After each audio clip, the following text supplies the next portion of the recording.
I'm Tiger Height, and I'm here to make WWE Smackdown and Pro Wrestling Majestic again. This was actually a big improvement from last week's Smackdown. This was just a solid show beginning to end.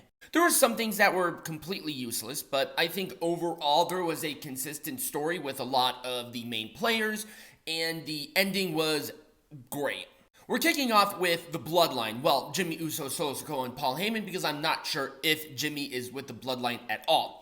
What I liked about this is that they showcased how Jimmy can cut a promo. It's good. It's not great, but it's good. I like how they're booking Jay and Jimmy so radically different. And also, they have not mentioned each other once. And I think that's so important right now. And I know one of them is a babyface and one of them is a heel, but twins, you could fall into, even though they are opposite, they could have similar booking. And they're not doing that. They feel different. They have different energy, and they're booking them differently, which I think is great. So as they were talking, Karl Anderson alone attacks the Bloodline. Doc Gallows is out, AJ Styles is clearly out because that's what they were talking about, and Karl challenged Jimmy to a match. Which is exactly what happened here. I have no idea how this happened, but Karl Anderson had this huge gash right on his back, and I have no clue where he got it. I watched that whole interaction, I think twice, 3 times, and I could not for the life of me find where that happened. They mentioned it, they showed it, but I have no idea. If anybody can point it out, please do so.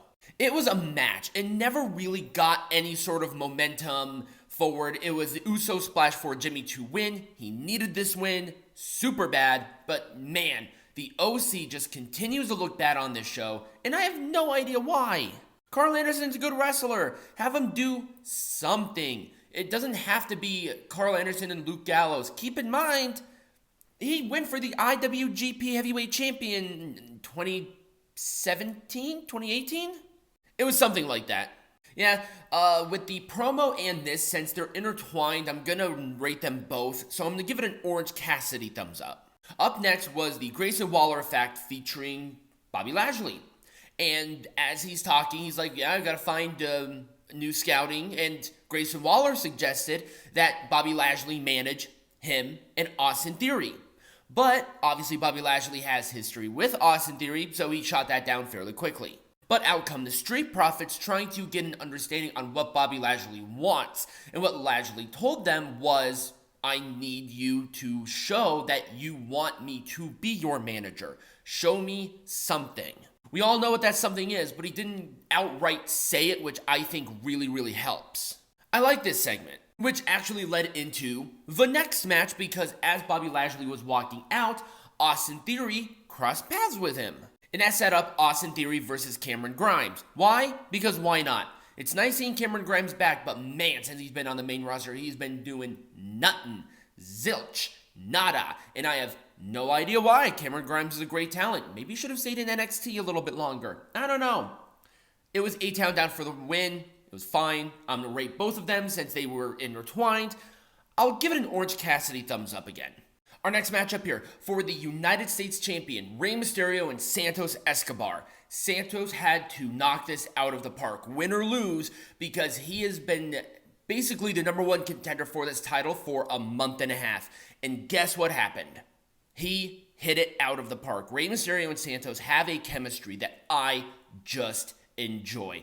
Top to bottom, left to right, forwards, backwards. It was just a very, very good match. But I also liked Santos with a couple of teases of a heel turn. Ooh, and that ending, chef's kiss.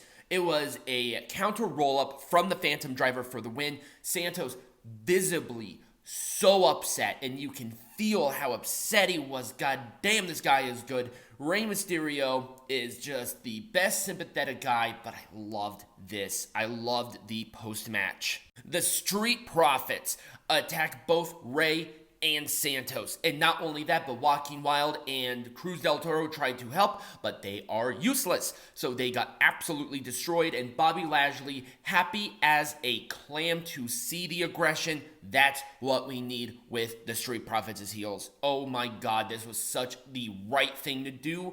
I am so glad that they did not stop the Bobby Lashley thing.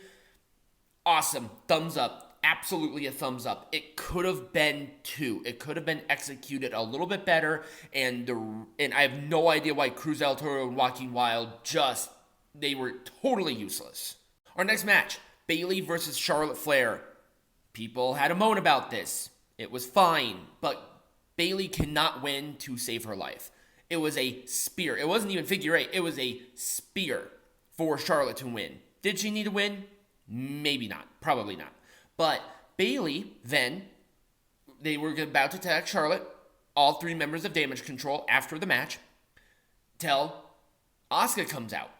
And then Bayley, because somehow Bayley has the power to make matches, makes a triple threat match between Charlotte Flair, Asuka, and Io Sky. It was very strange, but it was a fine match. Orange Cassidy, thumbs up. Of all the talent that they have here on SmackDown, why are the women on SmackDown being booked the legitimate worst? It's just like, here's a title match. Go, go, go. I just feel like the women on Raw are booked better. I think they have better representation in general, and I thought the opposite was going to be the case. And in our main event segment, John Cena is there, trying to find a partner. Bloodline come out, attack. LA Knight comes out, huge pop. I mean, enormous pop. Everybody knew it was going to happen. I knew it. I didn't care, though. This was awesome. This was great. And regarding this Power Slam, people are complaining that the Power Slam was botched, that somehow LA Knight did not rotate him, Jimmy Uso enough, but Jimmy Uso rotated himself to finish it. I have no idea what you people are talking about. I saw the move. It looked fine. LA Knight's always hit the Power Slam like that. It's always been a quick up and snap down. Always. So calling it a botch is just grasping at straws, because you know that LA Knight is the megastar that he claims to be. 100%. This was awesome. It was great. LA Knight's going to be a part of that team, and this gets a full thumbs up. Great way to end the show. And that was SmackDown. Let me know what you thought about the SmackDown and my show in the comments down below, or right over here next to me. Subscribe to the channel, follow the channel, click all of the links in the description or in the bio for all social medias and where you can catch up on the podcasts. And as always, be majestic.